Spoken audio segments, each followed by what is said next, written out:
Assalamualaikum warahmatullahi wabarakatuh. Selamat pagi anak-anak semua. Bagaimana kabarnya hari ini? Sehat? Kabarnya baik, Bu, dan alhamdulillah sehat. Kalau kabarnya semua sehat. Nah, sebelum kita memulai pelajaran pada hari ini, ada baiknya kita berdoa terlebih dahulu ya. Berdoa dimulai. Berdoa selesai. Nah, sebelum Ibu memulai pelajaran pada hari ini, ada baiknya Ibu absen dulu ya. Dea, Novia, Ria, Cut. Oke, alhamdulillah semua hadir pada hari ini ya. Nah, baiklah anak-anak Ibu, pada hari ini Ibu akan membawakan materi pelajaran kita yang berjudul tumbuhan lumut atau biasa dikenal dengan namanya Bryophyta. Nah, anak-anak, sebelum kita masuki pada Ibu menjelaskan pada materi Bryophyta, Ibu akan menjelaskan terlebih dahulu apa itu tumbuhan. Ibu akan menjelaskan apa itu tumbuhan atau plantae. Plantae atau biasa dikenal juga dengan tumbuhan merupakan anggota kelompok organisme eukariotik multiseluler yang memiliki dinding sel dan klorofil.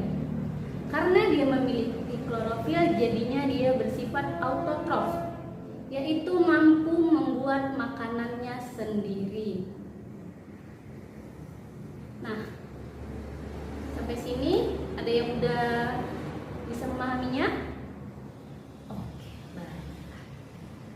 Nah, selanjutnya kita akan masuk pada ciri-ciri tumbuhan. Ibu akan memaparkan satu-satu ciri-ciri tumbuhan. Oke, didengarkan dengan baik-baik ya.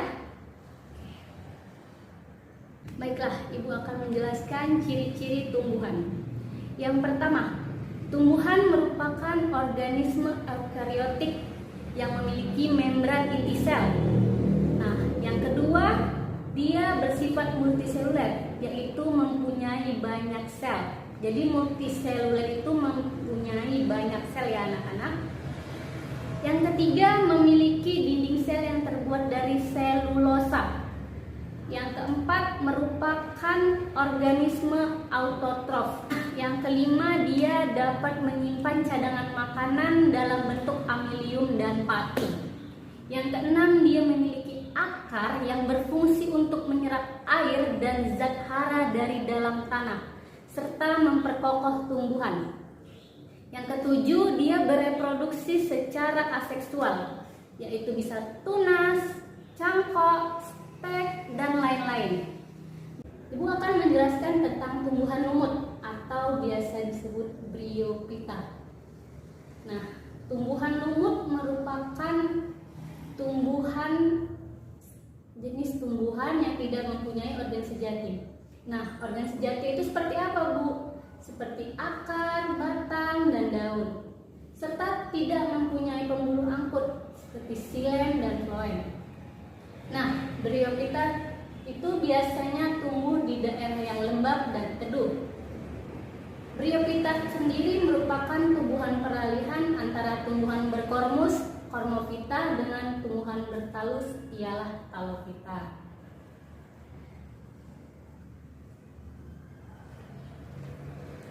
Jelaskan ya. Itu tumbuhan sejati.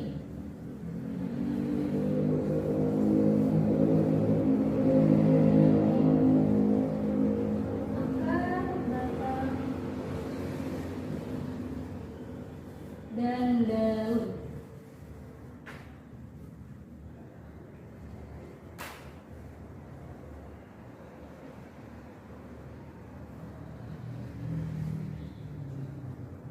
Nah, sekarang Ibu akan menjelaskan ciri-ciri Bryophyta. Yang pertama, tumbuhan lumut berukuran makroskopis. Apa itu makroskopis? Yaitu berukuran 1 sampai 2 cm. dan ada juga yang berukuran sampai 40 cm. Yang kedua, dia Cormophyta, merupakan tumbuhan yang sudah dapat dibedakan antara batang, akar, dan daun. Yang ketiga, dia memiliki dua bentuk generasi, yaitu generasi sporofit, yang kedua generasi gametofit.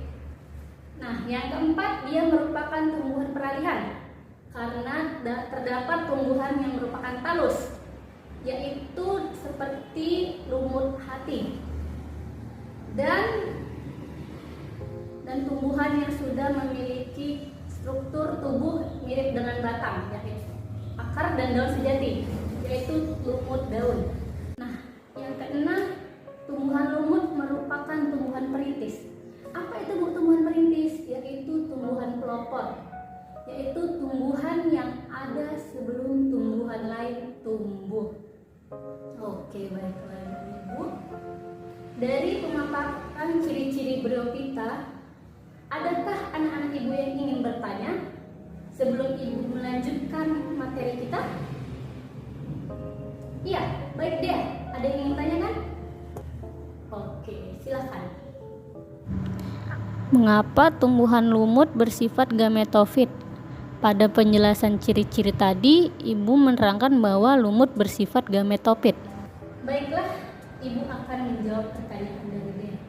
Mengapa tumbuhan lumut disebut gametofit? Tumbuhan lumut disebut gametofit karena memiliki sel-sel gamet, yaitu tumbuhan yang memiliki sel kelamin atau gametofit. Nah, umumnya tumbuhan yang memiliki sel kelamin dia lebih menonjol daripada tumbuhan yang memiliki spora atau sporofit. Dan karena itulah pada tumbuhan lumut generasi gametofit lebih menonjol yang dapat kita temui pada kehidupan sehari-hari. Nah, apakah Dea sudah paham? Baik Bu, sudah paham. Baiklah anak-anak Ibu akan menjelaskan tentang klasifikasi lumut atau biasa dengan Bryophyta. Nah, lumut ini diklasifikasikan dalam 3 kelas. Yang pertama adalah lumut daun atau Bryopsida, yang kedua ada lumut hati, dan yang ketiga ada lumut tanduk. Ibu akan menjelaskan yang pertama, lumut daun atau Bryopsida. Lumut daun merupakan lumut sejati karena bentuk tubuhnya menyerupai tumbuhan kecil yang memiliki batang, akar, dan daun sejati. Hidupnya berkelompok untuk membentuk hamparan tebal seperti beludru. Contohnya seperti apa Bu? Seperti sphagnum dan polytrichum. Nah, anak-anak Ibu bisa dilihat gambarnya pada slide presentasi sebelah Ibu ini. Oke ya, ini slide presentasinya Ibu. Oke. Nah, yang kedua ada apa Bu? Yang kedua ada lumut hati atau Hepaticopsida. Lumut hati merupakan, sesuai dengan namanya, bentuknya seperti hati manusia. Sesuai dengan nama tadi, Hepaticopsida atau lumut hati. Bentuknya seperti hati manusia. Lumut ini bentuknya masih seperti talus atau talophyta. Selain itu mereka juga berlobus dan membentuk zigot. Tumbuhan lumut hati berkembang biak secara apa Bu? Secara aseksual dan seksual, menggunakan pembentukan kuncup atau gemah. Contohnya seperti apa Bu? Seperti Marsanthia polymorpha. Nah, gambarnya bisa dilihat pada slide presentasi ini. Nah, inilah dia gambar lumut hati atau Marsanthia polymorpha.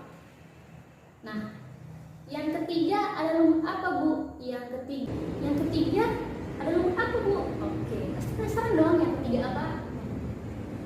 Yang ketiga ada lumut tanduk atau Anthescerotopsida, yang merupakan salah satu tumbuhan kecil, tidak berbunga, pendek, dan termasuk tanaman non-vaskuler.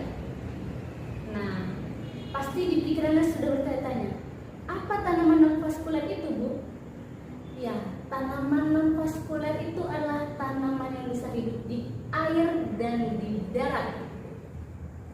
Nah, lumut tanduk ini biasa dijumpai hidup di tepi danau, sungai, atau di sepanjang selokan. Nah, lumut ini juga mengalami pergiliran keturunan antara generasi sporofit dengan generasi gametofit. Generasi sporofitnya membentuk kapsul memanjang yang tumbuh seperti tanduk. Contohnya Anthosperos sp. Nah, gambarnya bisa dilihat pada slide presentasi kita ya. Oke, seperti inilah lumut tanduk. Pasti pernah melihatnya, bukan? Nah, dari 3 kelas yang Ibu jelaskan tadi, 3 kelas dari kelas Bryophyta, adakah yang ingin bertanya? Oke, baik, Ria, silahkan pertanyaannya.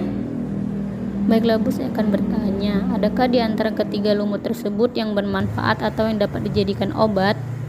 Dari yang Ibu jelaskan ketiganya tersebut. Oke, baiklah, Ibu akan menjawab pertanyaannya. Pertanyaan sangat bagus sekali. Pertanyaannya, adakah di antara ketiga lumut tersebut, Bu, dari yang Ibu jelaskan, yang bermanfaat, yang dapat dijadikan obat? Tentu ada, yaitu lumut Xanthia polymorpha. Mengapa seperti itu, Bu? Karena dia merupakan tumbuhan lumut yang dapat dijadikan sebagai obat penyakit hepatitis. Nah, Xanthia polymorpha sendiri ini berpotensi sebagai anti-perglikemik, di mana lumut ini juga mengandung senyawa antioksidan yang dapat menetralisir radikal bebas. Oke, sampai di sini sudah mengertikah, Ria?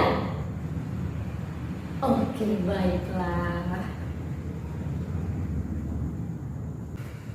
Baiklah anak-anak Ibu, sudah di penghujung waktu.